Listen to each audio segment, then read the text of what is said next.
Hello, magandang araw sa inyo lahat, no? Masama ang pakiramdam ko. Hindi ko alam kung bakit. Hindi naman ako naulanan, no? Parang parang kailangan ko na rin ng GCash. Joke lang ah.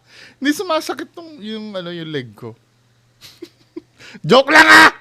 Joke lang. So mga kababayan ko, maraming nagpasa sa akin ng video. Shout out kayo, hindi ko na maisa-isa. Sila Sir GC yata, sila Sir Glenn Kabangbang nagpasa sa akin. Yung mga videos ng nanay. So tingnan natin yung history ng nanay ni Carlos Yulo. Ito mga post ito sa public, no. Umpisahan natin dito sa isa. Ano ba to? So, to. Sabi ko sa kanya is, Anong year kaya to? Nakalagay lang dito before eh. So, siguro hindi pa, ibang-iba itsura, yung itsura ng nanay ni ano ngayon, may kulay na yung buhok eh. Pero ito, parang medyo stress pa dito yung nanay niya eh. Yung sa bago, mukhang nagpa-derma na yung nanay niya eh, no? Obserbahan nyo. Ito pa yung kutis ng nanay niya before. sayang kung mag-stop siya. Kasi ang dami niya nang napatunayan eh. Tapos kumbaga sa gitna ng limelight mo, mag-quit ka. So parang hindi mo pa nga na-reach yung pinaka-goal natin, di ba? So Natin? sayang, sabi ko sa kanya, pagpatuloy mo na lang kasi wala rin naman mapupuntahan. Kung mag-quit siya, anong gagawin niya? Tatambay.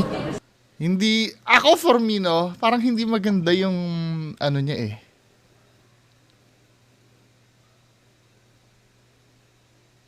The way siya magsalita, no. Hindi ko naman inaano yung pagkananay niya, pero for me, hindi na motivate yung bata sa ganun eh.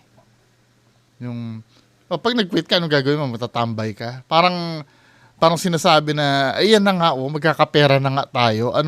Pagka nag-quit ka, anong kakainin natin? Parang ganun eh, no? Diba? Iba yung motivation eh.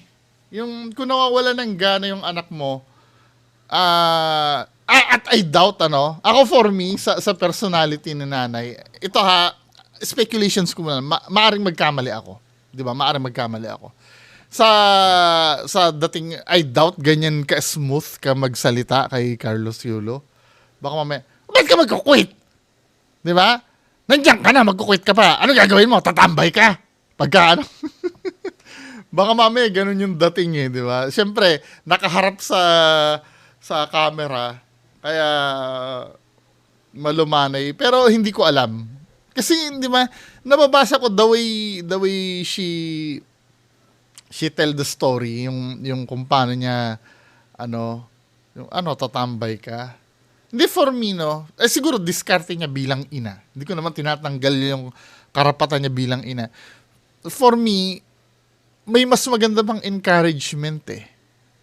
Yung wag mong ipakita yung tatambay ka pagka ayaw mo na. Parang sinasabi mo kailangan mong gawin yan dahil wala tayong kakainin.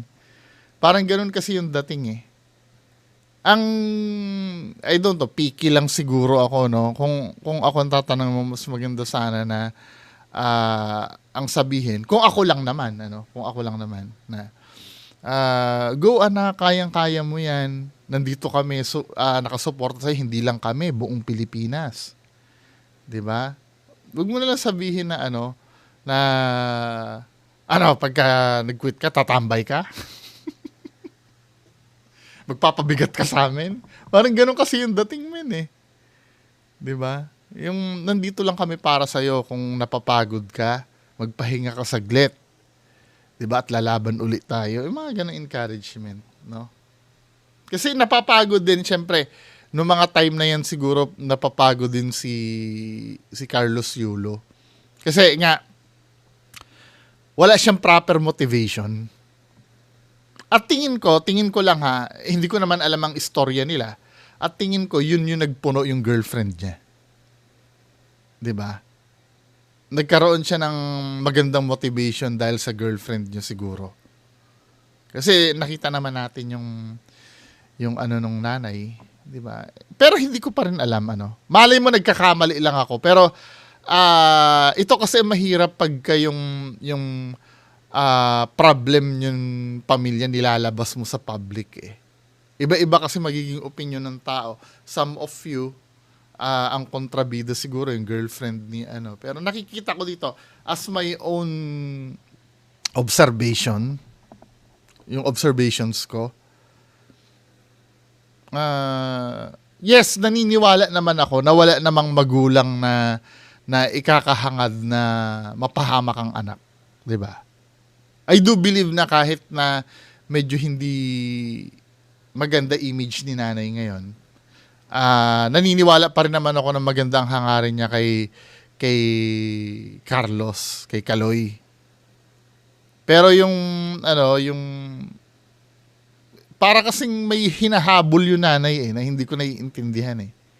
Whether yung pera ba or yung fame. Kasi the way magsalita nung unang in-interview kasi ito, 'di ba?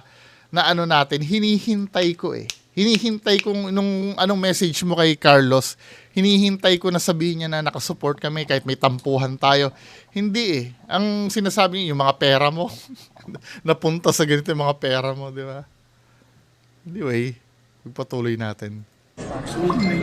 Na-expect mo ba na magkakaroon ka ng anak na world champion, tapos Olympian pa? Ay, never expected. Kasi at first hindi ko talaga alam na ito yung path na tinatahak niya, na ito yung kasi dati ang ano lang namin is Milo Little Olympics, palarong pambansa, yan lang yung mga barya-barya lang, ano?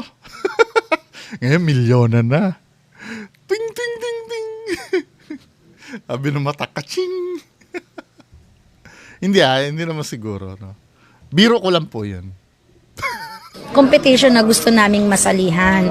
Tapos, yun, habang tumatagal, nagkakaroon na siya ng mga international competition. Tapos, nagkakaroon na, eto na, nung SEA Games na, yung mga ano naman na, ang pinakamataas na level na competition na yung ini-aim naman namin. Then, after nung dumating po yung coach niya, parang dun bumukas yung mata namin na aside from SEA Games, meron pa palang mas malaking competition na naghihintay for him. Ano yung sa tingin mo yung Ang sinasabi ko sa kanya, Di ba yun? Tapos, now, I don't know kung kailan kinuha to, no? Pero malinaw dito, wala pang kulay at hindi pa, yung kutis ni ate hindi pa napapaderma.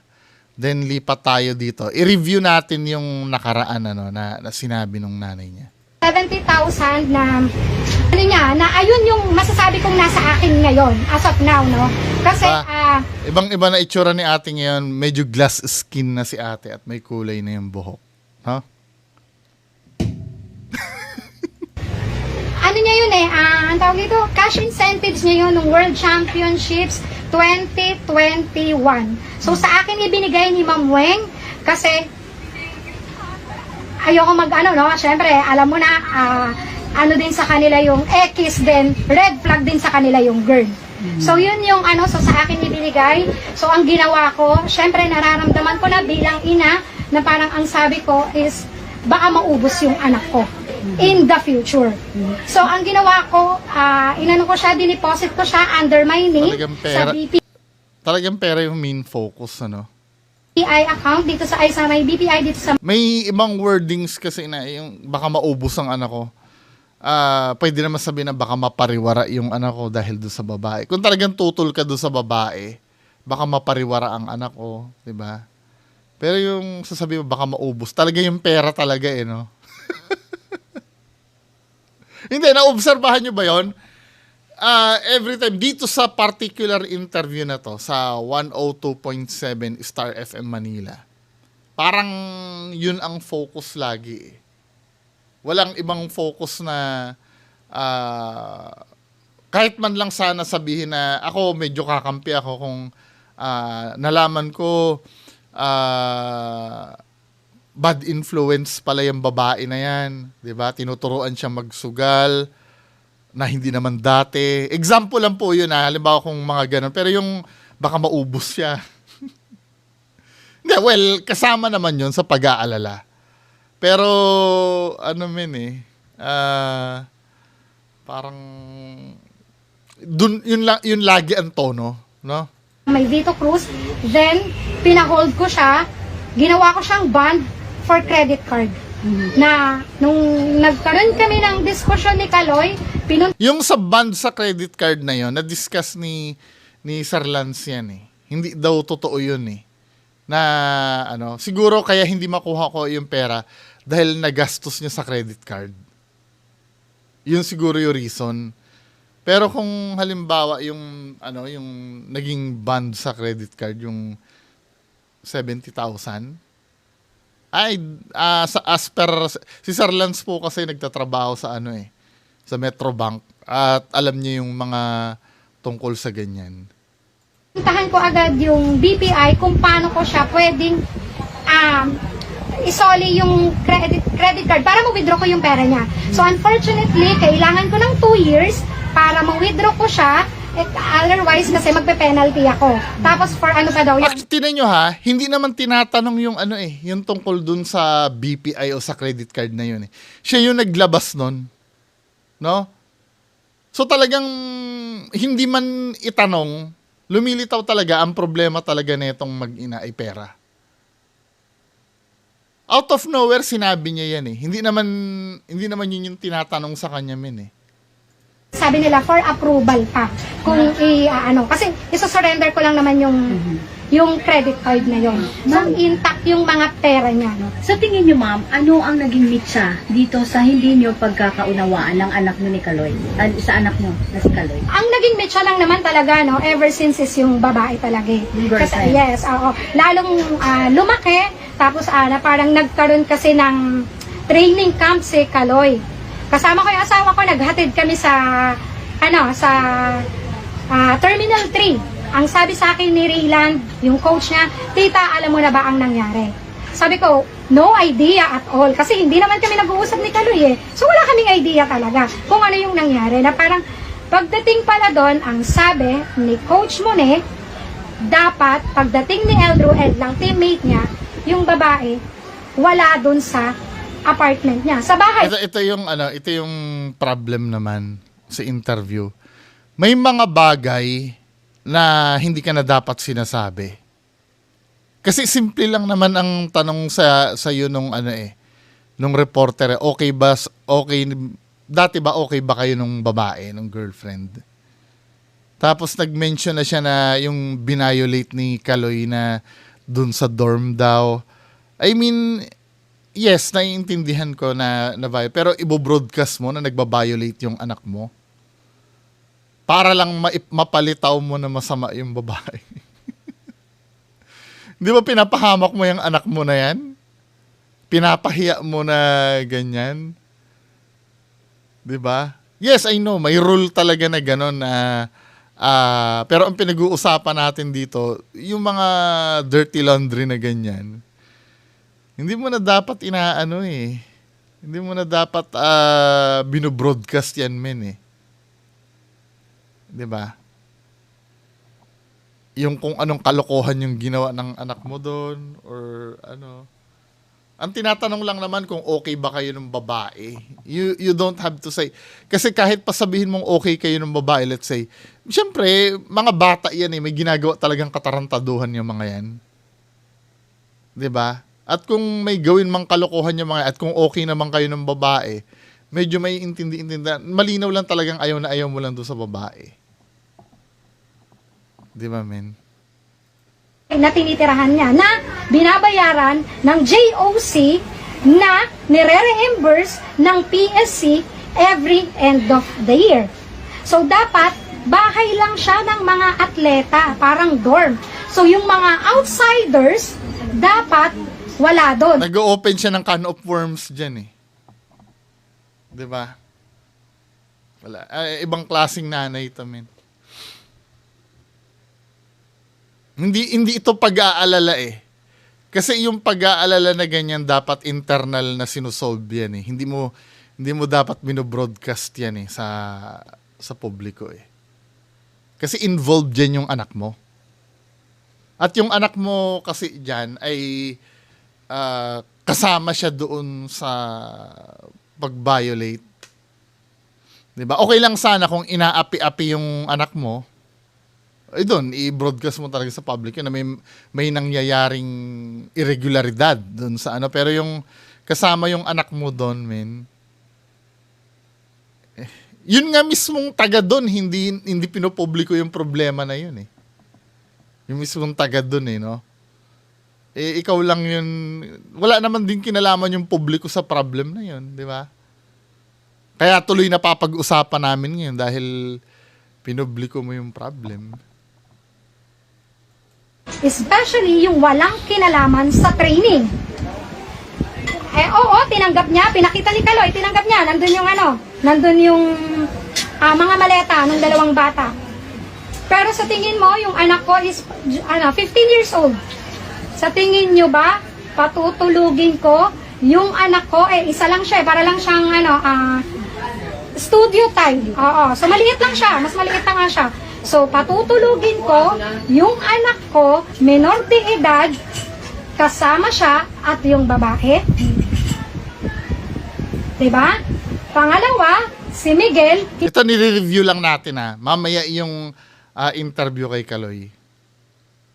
Hindi rin papayagan ng parent niya na sinabi sa akin. Para malaman natin yung isasagot ni Kaloy dito sa mga interview na to. Angelica, mag-meeting tayo. Hindi ko papayagan si Miguel na matulog din doon. Siyempre, mahirap, puro lalaki eh. 'Di ba? Na anything na mapatingin or something. Actually, yun din yung sabi ni Coach Monet, no? Baka mapatingin si Miguel sa puwet na dahil nakakalat, maging masama yung bata. Nakakalat. Diba? Yung ano doon. Isa pa kasi, alam ko, is Christian. Oo nga naman, hindi naman naiintindihan kasi ng ibang babae yan. Yung pakalat-kalat ang puwet, pati yung dede. 'Di ba? Sa kanila lang, wala naman yun. Pero hindi nyo kasi naiintindihan yung yung effect nun eh. Yung pakalat-kalat ang puwet at dede. Sila, yung papa ni Miguel, kaya hindi niya talaga i-allowed yung mga ganong. Pero dati ma'am, naging okay kayo ng girlfriend. Talaga in-insist na, pero dati ma'am naging okay kayo ng girlfriend. Sagutin mo kasi ma'am, naging okay ba kayo o hindi? Una pa lang talaga. Una, parang medyo okay kasi nagtatawag-tawag naman sila rito ni So, hindi ko naman din masyadong pinapansin, no?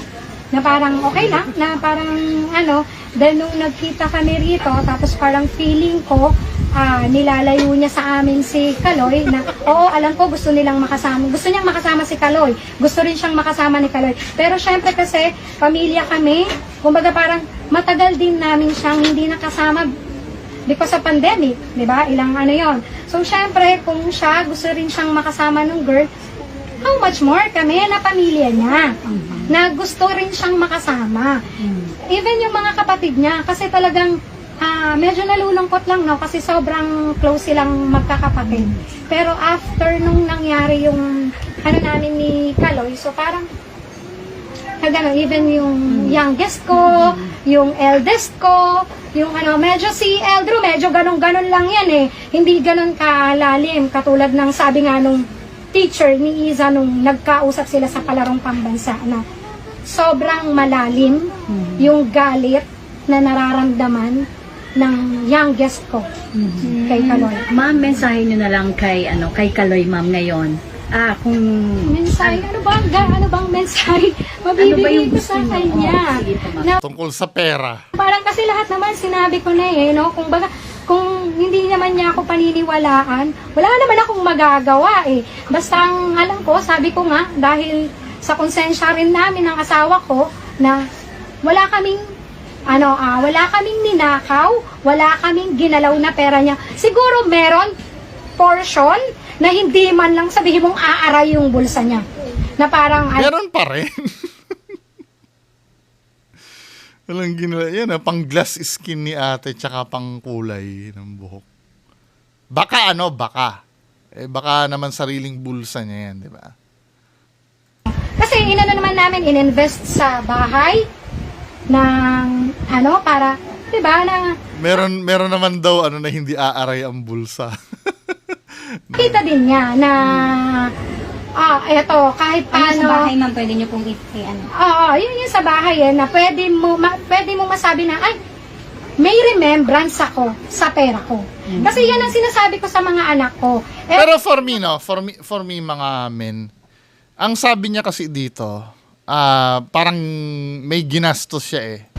Ng para 'di ba na makita din niya na wala kaming ginalaw na pera niya. Siguro Wala siyang ginalaw na pera, meron pero babawiin niya ng konti. Meron.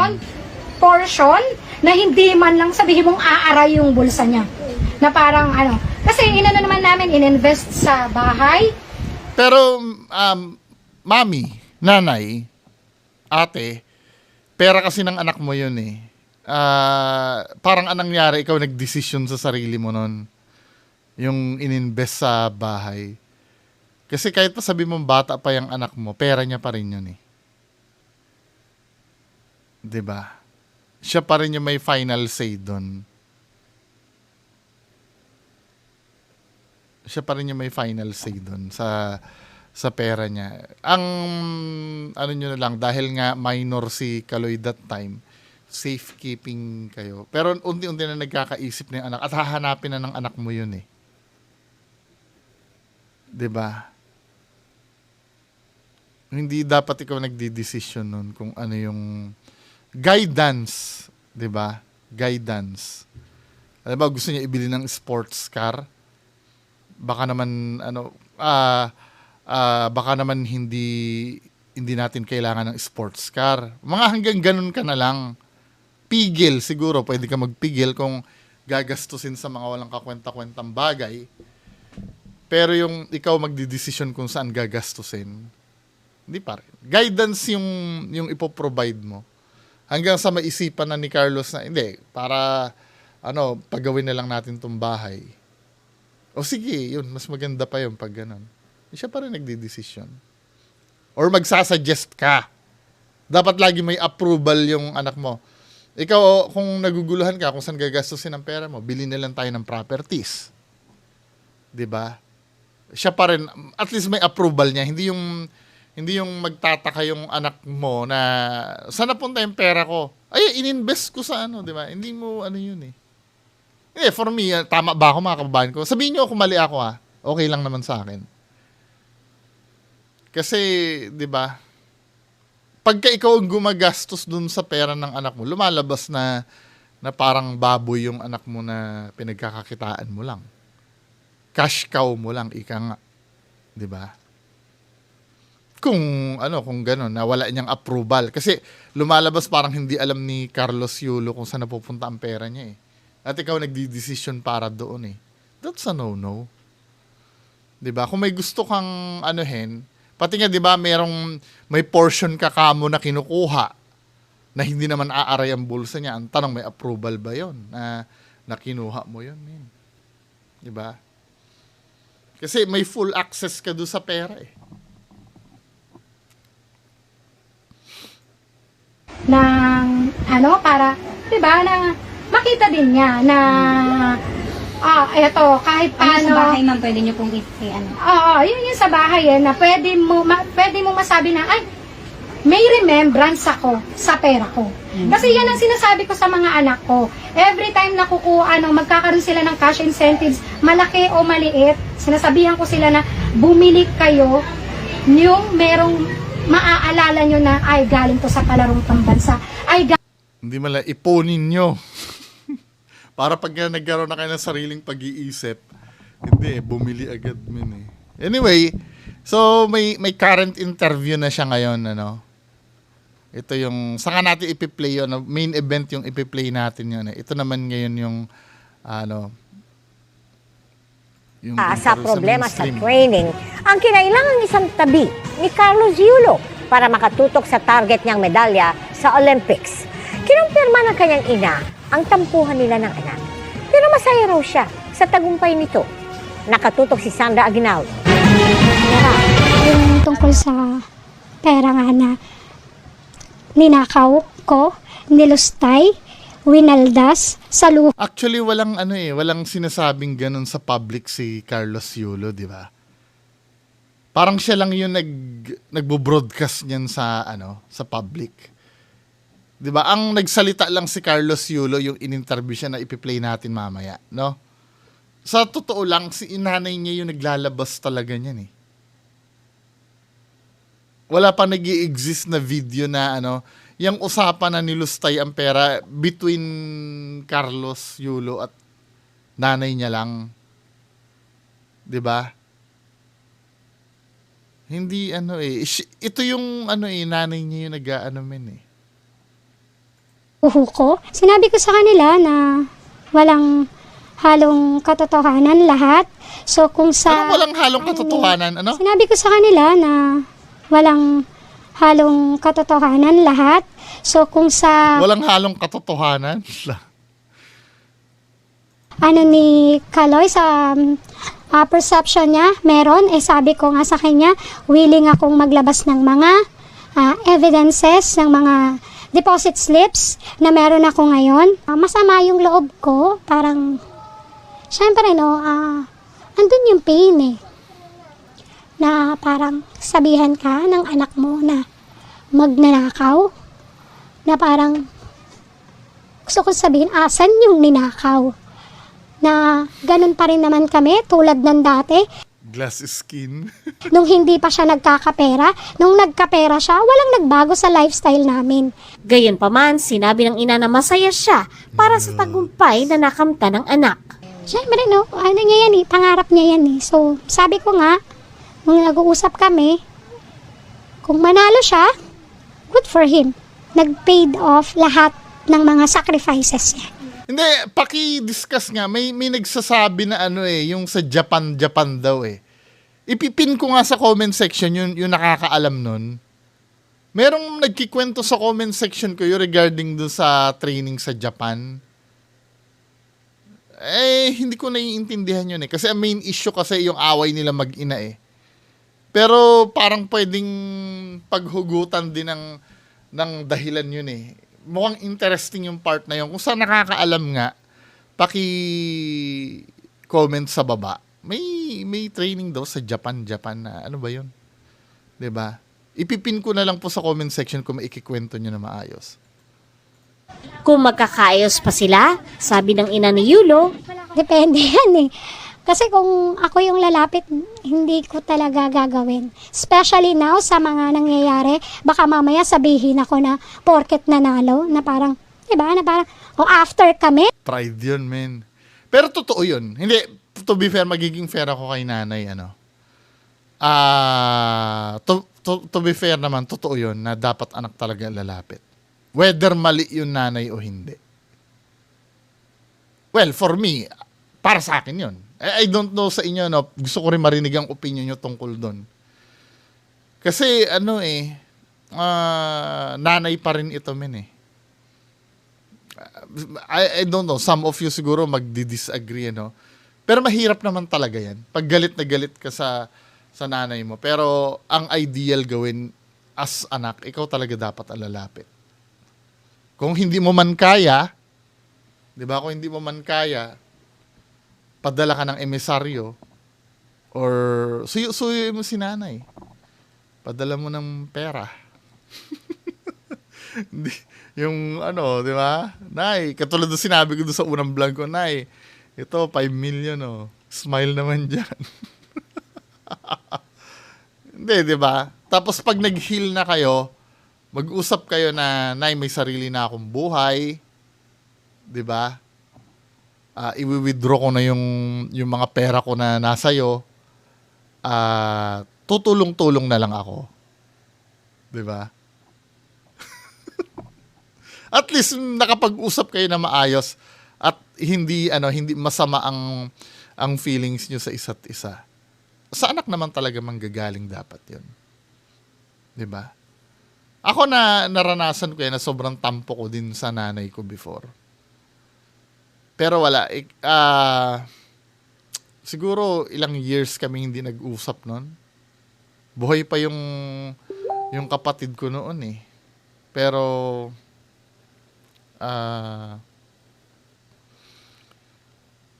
Anyway.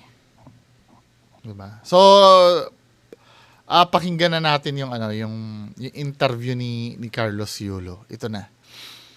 Interview yung pagsalita hindi naman interview to pagsalita ni Carlos Yulo regarding dito sa issues sa nanay niya, anuhin natin. May mga gusto lang po akong i-clarify doon sa mga interviews at mga sagot ng nanay ko po sa mga interviews niya po. Unang-una po yung 70K na incentives po na sinasabi niya from World Championships 2021 po. Unang-una po 2022 po yun. At hindi lang po 70K yung na-receive ko po doon. Alam ko 6 digits po yun. Dahil 2 po yung nakuha kong medalya. After nun, mga bandang December, umuwi ako sa Pilipinas. Nakikita kami ng mama ko.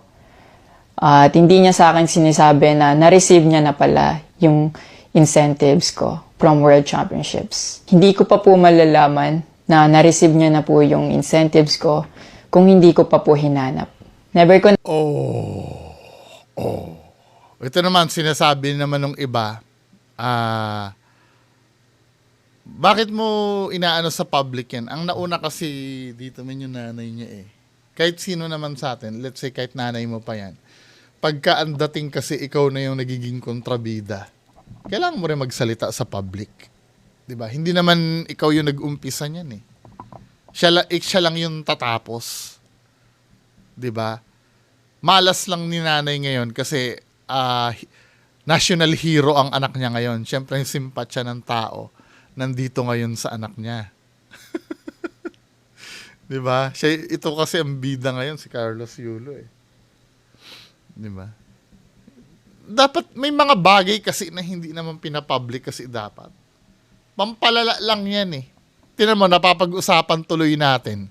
Kasi pinablik kasi yung problem na yan Dapat sa pamilya lang kasi yan. Diba? Minsan, alam mo, sign ng natatalo yun Halimbawa, pag natatalo ka sa nagsisik ka ng validation sa labas ng away, yung magpo-post ka sa public, yung magpapaawa ka sa publiko.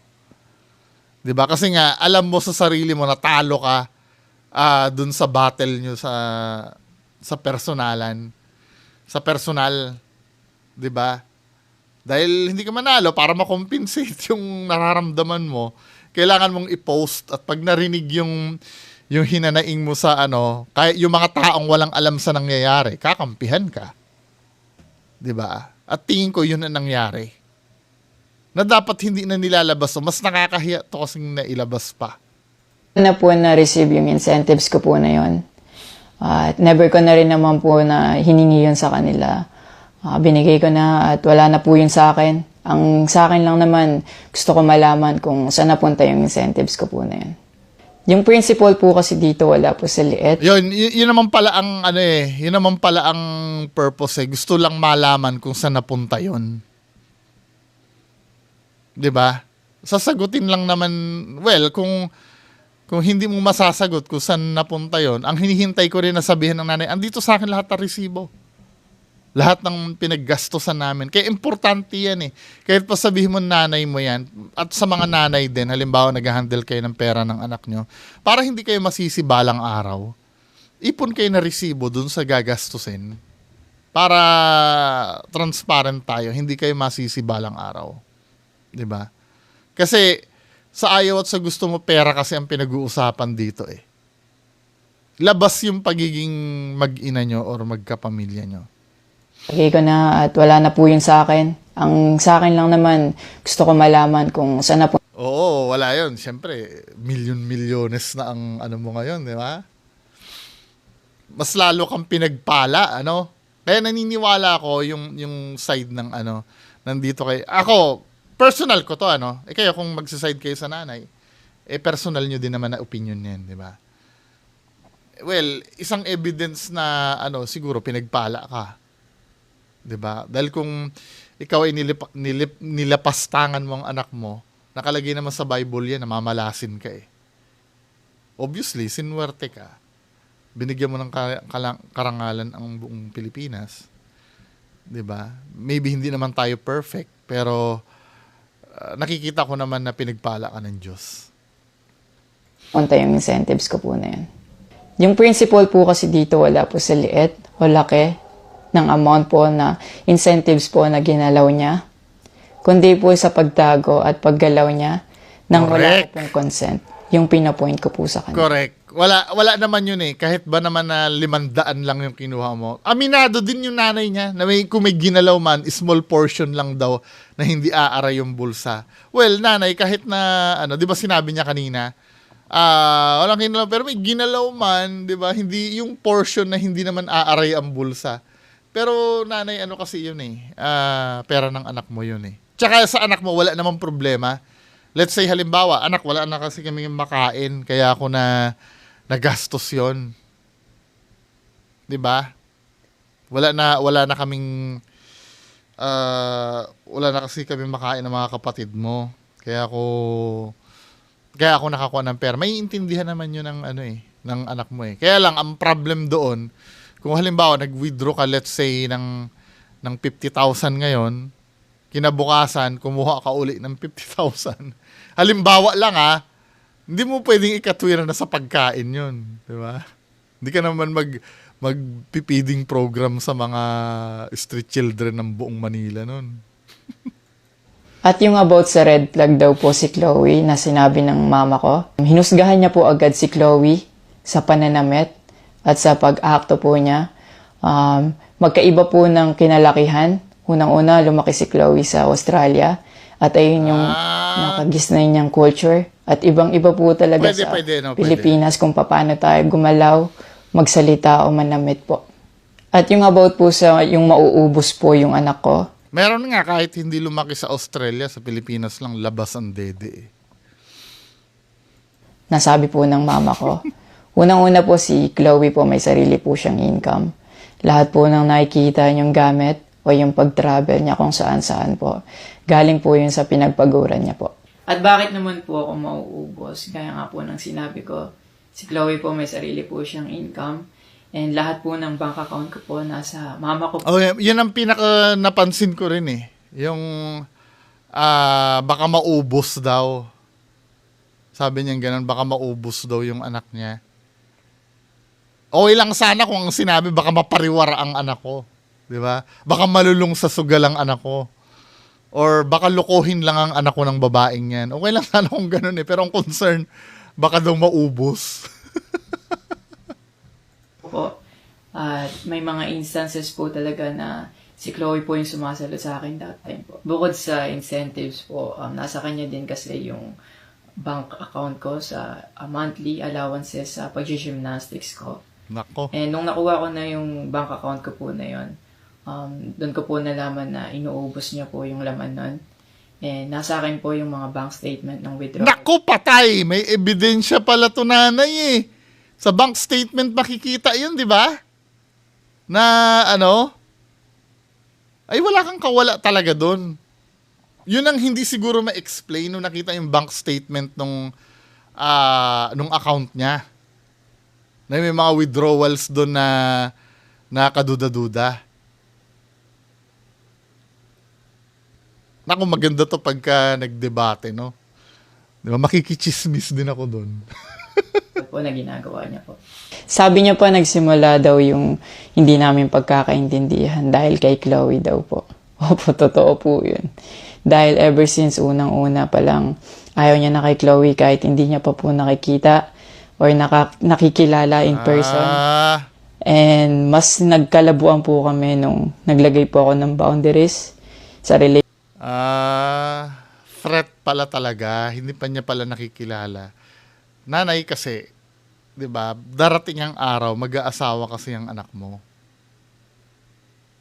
Di ba?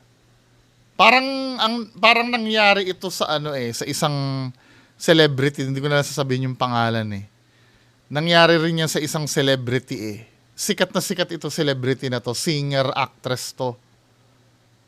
'Di ba? Endorser ng Jollibee dati. 'Di ba? Ang initial niya ay SG. Ganyan din ang nangyari. Yung ayon sa source, ano daw, masyadong mahigpit din ang magulang at bawal din parang natatakot na yun nga, maubos yung grasya. Kasi pag may sariling buhay na to, ang mangyayari kasi dito, manghihingi ka na lang dito kay Carlos Yulo eh. Wala ka ng access sa sarili nitong 'di ba? Well, struggle talaga 'yan, Pero nakikita ko mabait na bata naman 'to eh. I don't know kung sa totoong buhay bastos ito. 'Di ba? Pero the way magsalita sa public yung dalawa, yung taya ko, punta kayo, depende sa inyo, Kung nagkakamali din naman ako, okay lang naman. 'Di ba? Nakikisaw-saw lang naman ako eh. Relationship ko kasi pinaglaban ko po si Chloe dahil gusto ko po siya. Yung about sa training camp na kinikwento niya na si Chloe dapat wala na daw doon, sabi ng former coach ko pagdating nung dalawang magte-training camp doon. Usually, kapag magte-training camp kami, palaging naka-hotel. And miscommunicated yon na doon pala sila sa akin na mag-i-stay. Hindi rin totoo na Naka-hotel naman pala. pagpunta nila doon, nung dalawang bata, dapat wala na si Chloe kasi sabay-sabay silang pumunta doon. Actually, nagulat pa yung former coach ko kasi nandun si Chloe. Minelcome naman namin sila talaga. Nag-prepare kami para sa kanila. So, hindi ko alam kung bakit ganun yung mga sinasabi niya. At yung sinasabi niya po na yung dalawang bata po dahil si Chloe andun, yung nakabalandra daw yung puwet po. Bilang nakakatandang kapatid po, bilang boyfriend ni Chloe po, at bilang ate at kuya po, kami po alagaan po namin sila. Hindi namin po gagawin yung mga iniisip niya na ganon. Ang dumi niya mag-isip at hindi appropriate yun. Pero ang rule pa, to be fair naman kasi, ang rule kasi, bawal athlete lang talaga dapat nandoon. 'Di ba? Doon naman ay medyo athlete lang dapat nandoon. Kaya lang, syempre, ang sinasabi ko din naman sa nanay, kung sisita din lang naman, dapat yung may pag-intindi din. 'Di ba? Hindi naman yung dahil kasi umiibig yung anak mo eh. 'Di ba? At disrespectful yun actually sa akin and kay Chloe po. Yung sinasabi niya na so dapat wala daw pong outsider or guest po doon sa ito, sasagutin. Men ko po. Di din po yung totoo kasi wala naman pong naka-indicate or nakalagay sa contract na bawal yung guest. Wala naman pala eh. Outsiders. Matalino. Nagbabasa ng rules, naghahanap ng loophole para makapaglabing-labing. Sa loob po ng apartment. Pero kahit na, 'di ba? Siguro parang unwritten rule 'yun siguro kasi masisira ang concentration mo eh. Pagka halimbawa nandoon na laging parang laging may sawa na nakapalupot sa iyo. Pero wala eh, you prove us wrong kasi nagtagumpay ka. 'Di ba? 'Yan naman ang importante. Po. And actually, invited po si Chloe ng former coach ko from Japan nung SEA Games pa lang po. Invited naman pala eh! Sinabihan kami na invite mo na lang si Chloe sa Japan and dun kayo mag-hangout. Sabi niya pa, di ba? Invited feeling niya daw, nilalayo ako ni Chloe sa kanila. Unang-una po yun, months before nun, kasi uuwi ako parang 3 days yun. Sinabihan ko na sila na mag-i-spend time ako kay Chloe. Nagpunta kami sa Baguio. Sinama ko si Chloe. Nag-spend time kami. Nakikipaghalubilo naman po kami. Hindi naman ako nilalayo ni Chloe. Actually, pumunta pa kami sa Pangasinan. Like, po kami doon. Parang meet and greet. Yeah. Tapos after nun, nagpunta tayo ng Baguio. And then, ikaw pa nga nag-aya na yung sa bike. Because we didn't know what to do. Yeah. after nung kumain because they were like, oh, what do we do? I was like, oh, let's go sa Burnham Park. Yeah. So that we can take the little kids Let's go. to go biking. So I'll just attach a screenshot of me saying sorry at that time if they felt left out when we were all hanging out sa Baguio. So you guys can just pause and read. Actually, nagkita po yung mama ko and yung family ni Chloe twice po. And then, yun, nag-usap po sila. In the last resort, my family made a group chat. Ay, total panay kayo parinigan. Dito kayo magsabong lahat. Gusto nyo sa personal pa. Or way better sa barangay kasi di na kayo natapos sa mga issue nyo sa buhay. Sana po nakakatulog pa kayo sa puot nyo. Pinakitaan namin kayo na maganda pero ganyan ang balik nyo lalo kay Chloe. Anyways, andyan yung daddy ni Chloe. Baka may gusto kayo sabihin.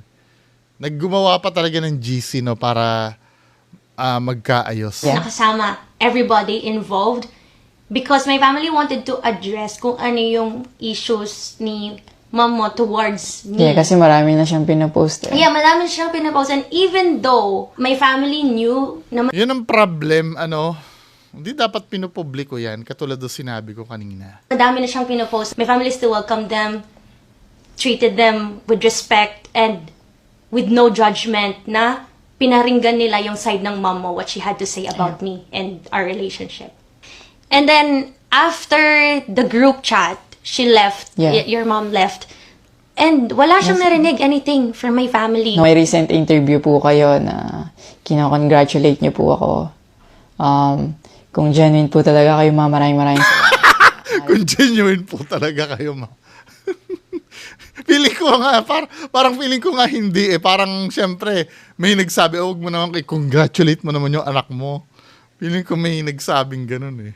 Wish ko po yung pagka-congratulate niyo sa akin. Very good dito, itong ginawa ni Carlos Yulo na to. Diba? Mukhang mabait na bata naman talaga. Yun po talaga kayo, maraming salamat po. Ina-acknowledge ko po yung pagka-congratulate niyo sa akin.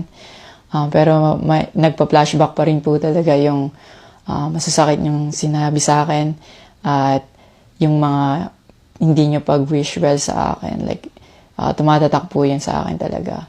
Ang message... masakit yun, Yung parang, kung hindi pag-wish well, I do assume na siguro, matalo ka sana. Di ba? Yung mga ganun. Wish ko po sa inyo na mag-heal kayo, mag-move on. At napatawad ko na kayo long time ago po. Pinagpe-pray ko na maging safe kayo palagi at nasa maayos kayong kalagayan dyan lahat. Tigilan na po natin to at i-celebrate na lang po natin yung mga ginawa po ng paghihirap, pagsasakripisyo ng bawat atletang Pilipino dito sa Olympics. Kung ako, tapos na yung interview, kung ako halimbawa ganito, kung hindi pinangunahan ng greed, di ba? Kung hindi pinangunahan ng greed yung mga pangyayari at nagtiyaga si nanay na syempre pera ng anak ko to or mukhang mabait naman yung anak mo eh. Pwede ka naman maglambing eh. 'Di ba? Lalo na ngayong milyones na yung feeling ko mahina ang 100 million diyan na nakamtan niya dun sa Tapos may mga future endorsement pa yan. 'Di ba si Hidilyn Diaz nun nag-commercial pa? Ang daming pera nun, men. 'Di ba? Kung medyo nagtiis si nanay ng konti na hindi tapos pagdating ngayon, pwede ka maglambing diyan eh. Sa anak mo, mukhang mahal na mahal ka naman ng anak mo eh, 'di ba? Pwede mo sabihin na, anak, baka pwede naman bigyan mo kami ng panimula ng asawa ko or ng tatay ko. Stepfather niya ba yon? Or kay tatay niya, para kami ng tatay mo, para makapagsimula naman kami. Hindi ka naman matitiis niyan eh. Ni Carlos Yulo. Kung hindi ka, kung hindi mo pinangunahan yung Ito ay base sa kwento ni Carlos Yulo, ha? Di ba? Yung nakita naman ni Carlos Yulo na hindi mo binawasan or kung may babawasan ka man, sasabihin mo sa kanya, anak, wala pa kaming pang grocery, 'di ba? Baka pwede kaming makahingi, 'di ba? Hindi ka naman aanuhin yan eh. Baka ngayon nga baka paliguan ka pa ng pera ng anak mo ngayon dahil yung anak mo ngayon milyonaryo na. 'Di ba? Syempre, kapag ka may ginawa ka talagang masama, balang araw, nasa talo side ka. 'Di ba? Anyway, lahat ito, ang mga pinagbasihan ko lahat ng sinabi ko, itong obserbasyon ko lamang do sa mga post sa public. Maybe may mga bagay na hindi tayo alam na nangyayari sa likod natin to. Hindi natin alam, baka mamaya ang demonyo pala si Carlos Yulo. Pero ang pinagbabasehan lang kasi natin dito yung narrative ng istorya kung saan pwede tayo magbigay ng opinion, 'di ba? At sabay-sabay tayo natututo sa nangyaring 'yon. May lesson na makukuha dito, men, 'di ba? Ang lesson na makukuha natin dito yung kung paano mo igalang. Hindi ka lang igagalang bilang magulang ka, pero igalang mo din yung pinaghirapan ng anak mo. 'Di ba? At sa anak yung pagiging marespeto pa rin sa magulang kahit na alam mong hindi maganda ang pakikitungo sa iyo. Napakagandang tingnan ni Carlos Yulo. Na ganyan ang attitude niya, no. I don't care if katulad ng sinabi ko, baka mamaya ito ay palabas niya lang or namamlastik lang. I don't care. Basta maganda yung pinakita niya dito. Kasi malay mo, may magsasabi sa akin na hindi mo pa alam ang buong istorya, ang bastos talaga ay si Carlos Yulo, ang nanay niya ang mabuti. May mga pwedeng lumabas kasing ganun eh. Pero inuulit ko, ang pinagbasihan kasi natin dito, yung mga nangyayari na nakikita lang natin sa publiko. Kung mali man, di ba, may kalinawan naman ang lahat pagdating ng araw. So yun lang po muna. Maraming salamat sa inyo lahat. Bye-bye! May boses na nagtatas, Bongo TV, tagapagtanggol, di napapagod sa laban. Sa bawat kasinungalingan, siya'y nagbabalag. Katotohanan ng kanyang hudyat, walang takot, walang takas.